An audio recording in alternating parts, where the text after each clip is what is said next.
இன்றைய நற்செய்தி யோவான் நற்செய்தி அதிகாரம் 1 இறை வார்த்தைகள் 29 முதல் 34 வரை. அக்காலத்தில் இயேசு தம்மிடம் வருவதைக் கண்ட யோவான், இதோ கடவுளின் ஆட்டுக்குட்டியாம் இவரே உலகின் பாவத்தை போக்குபவர். எனக்கு பின் வரும் இவர் என்னை விட முன்னிடம் பெற்றவர், ஏனெனில் எனக்கு முன்பே இருந்தார் என்று நான் இவரை பற்றியே சொன்னேன்.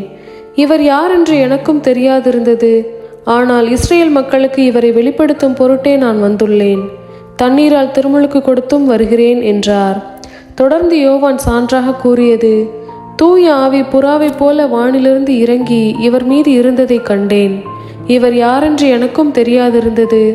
ஆனால் தண்ணீரால் திருமுழுக்கு கொடுக்கும்படி என்னை அனுப்பியவர், தூய ஆவி இறங்கி யார் மீது இருப்பதை காண்பீரோ அவரே தூய ஆவியால் திருமுழுக்கு கொடுப்பவர் என்று என்னிடம் சொல்லியிருந்தார்.